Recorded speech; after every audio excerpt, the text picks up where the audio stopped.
Hello, citizens of YouTube. This is the Geeky Nerd here, and today we're going to be talking about the 2020 ammo shortage as of December, and just kind of providing an update, giving a general status, and getting a good open discussion going on that people seem to lack to be able to have nowadays, and just get that little dialogue going. So first things first, before we begin, I'd like to send a big thank you out to everyone who has liked, commented, and subscribed on the previous videos. I appreciate you guys. It helps out the channel, and it lets me know if you guys are liking this content, what you want to see. I created a video called HK Nail Salon that shows you how to color fill your various pew-pews out there. You can check it out here at the end of this video, or you can go browse the channel. So thanks, guys. Appreciate you. So, ammo. Let's get into it. Well, the best way I would describe the whole situation is it's ammo everywhere, not around to shoot. And what I mean by that? Well, the ammo you can find is either your specialty calibers, your defensive rounds, your really weird exotic stuff that no one shoots anyway and is now just starting to go to because they want something to shoot, so they're buying the gun to go with it that they never shot before. 357 Sig Gang.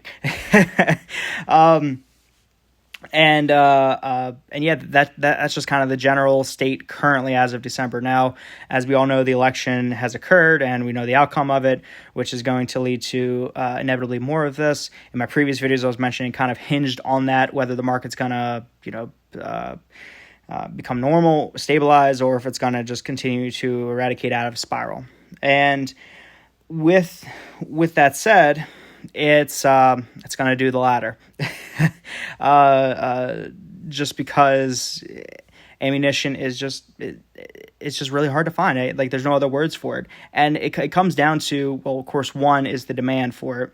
Manufacturers have yet to be able to catch up because they had the runs on it from the whole, the COOF and the riots, and then the possible banning this and banning that and the other, and then now the presidency. And so it's like, it's all culminating into one, and manufacturers just haven't had a real chance to catch up. Now, I will say, manufacturers of ammunition, they seem like they're starting to catch up and do it in batches, which is nice. So you get a more of a regular cadence, i.e., if you know that, okay, this week there's going to be ammunition, it's going to pretty much be sold out that week. 2 weeks from now, they're going to release another batch. So you kind of know a regular cadence, to where before, when the whole pre-Rona thing was happening, they would, when they were first having their first run on it, it would appear for a couple days, it'd be gone for 2 weeks, it'd be back for a day, a half, 3/4, and then it would be gone again. So there's really no regular cadence, rhyme, or reason, but you can kind of see where they're starting to get a good batch going on. Now, touching on the fact of the specialty ammunition, it seems like the specialty ammunition is all that's really left at the moment. Your FMJs, your your standard loads or whatever aren't really found in general anymore. Basically meaning, if you go into your Sportsman's Warehouse or whatever and ask them for a box of 5.56, they're only going to have the Sierra Match King, like the stupid crazy round, which I think they were charging, guys, get over this. They were charging, and they usually had a good price, but this is literally all they had. The 77 grain Sierra Match King 5.56, and they wanted $28 for a box of 20. That is insane. What's more insane about it, though, is the fact that it wasn't like, oh, you were specifically going for that round, which is high regardless. You might pay like $22, $23 for that box because it's a specialty hunting round. I get it. But the fact that it's marked up, one, and then B, they say, yeah, I need a box 5.56, and they say, this is it, chief. It's like, it's the stuff no one ever gets because they just can't afford it. It just doesn't make financial, practical sense, which is why it's so bad. So speaking of that, the ammunition I have on table is what I picked up as of just recent here. And you can see here, it's all the specialty weird stuff. I couldn't find a single FMJ to save my life. Now, this is also where the people who say, man, you should diversify your calibers, or you should have the one oddball caliber, they're right. I feel them. So I picked up a box of here, 7.5 by 5.5 Swiss, fits in a K31 rifle, the Rolex of the World War II rifles. If you haven't seen them, go check them out. And it's nice because, I can still use a long rifle, use a full caliber, and, it's a bolt action, so you kind of slow your pace. You enjoy the shooting more instead of just doing mag dumps, which if you do a mag dump, you got to refinance your house now.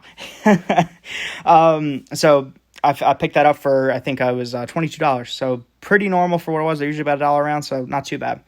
Now, moving on here, 7.62 by 39. I picked this up for 32 cents a round. I picked up just 100 rounds of them. I was able to find a shop who took pity on me. And again, I have plenty of stock of 7.62, but I shoot it the most. Like, that is my number one caliber I shoot. So I have to, just always keep my stock replenished. So I don't want to keep dipping in and go low. So if I find it, I'm willing to pay a little bit. But 32 cents a round is still pretty expensive, but not compared to other rounds. So it's a good alternative.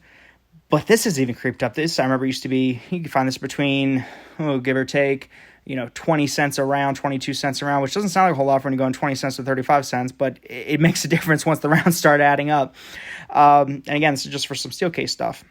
Now, this Hornady Critical Defense. Picked this up today as well for my revolver, which is the backup to the backup of guns. So I figure if 2 semi-automatics go out, I'm having bad luck as it is. So I need a revolver to shore up the pain. And pick this up for I think it was $32 for 25 rounds, which isn't too crazy, all things considered. And I just needed some, so I said, hey, I found it, and again, that's all I could find. I couldn't find any 357s, even though I like 30 special plus P. It's a spicy boy. But I've been seeing people take these when they could pick them up for, like I said, roundish $30, and they'll sell them on Gunburger for $60-$70 a piece, and people are buying them because they can't find anything because their area is just cleared, clean cut, dried out. And, that's really unfortunate, especially when you don't get a chance to practice with your gun, use your gun, get proficient with it, which is why, nowadays a lot of companies are starting to come out with, like, the rounds where they, you pull the trigger and it actually shoots a laser out. That lets you know where you hit, so you can get dry fire training in your house. So you guys, no matter what, if you take anything from this video, make sure you keep honing your skills, learn to maintain your gun better if you can't shoot it, learn how to get your grip together, your sight picture, the manual of arms, all that fun stuff. So if you can't do one thing, try another, but keep that skill proficient, because it's like a it's a degenerative skill. If you don't use it, you start to lose it. But here, bringing it back to the original thing about ammo, is that the rounds that are out there, they're just out crazy price. Now, is this going to continue forever? He long pauses. Hopefully not. But is it going to subside anytime soon? Heck no. Especially with the whole current political climate and situation of things. People are buying whatever they can get. But I will say, if you are desperate for ammo, if you're out there and you need ammo, get what you can get, but do not go into a financial rut with it.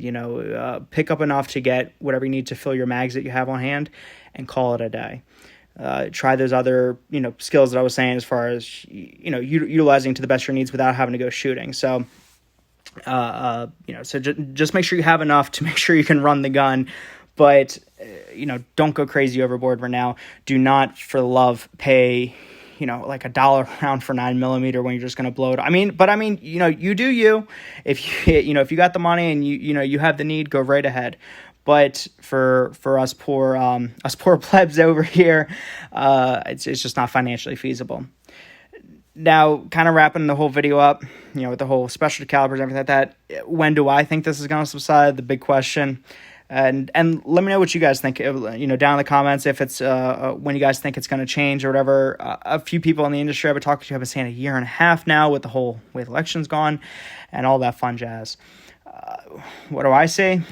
I'd say summer of 2021, before we see any normal or any resemblance of normal. And by normal, I don't mean prices. By normal, I mean at least finding FMJ, just standard stuff in stock. That's about it, barring, of course, anything else would occur, legislation, whatever, to happen. But I'd say summer, before we start seeing things start to come back in stock. A few people that I know in the industry have been saying between 7 to 9 months. If the current demand stays as it is and starts to gradually subside month over month, we're looking at at that time frame to start to come back to normal. So, yeah, sorry guys for the bit of a downer video, but let me know what you guys think. If your side of the world, if you live in the middle of Kentucky or North Dakota or whatever, and your shop's perfectly fine, let me know. But do not say the address, because I think everyone around will coagulate on that singular area. But yeah, that's kind of my current take on everything. This is my ammo haul that I have. So yeah, with that, guys, I appreciate you guys if you stuck around this late in the video. I hope everyone is having a wonderful, awesome, fantastic day, and I'll catch you guys next time. See you guys.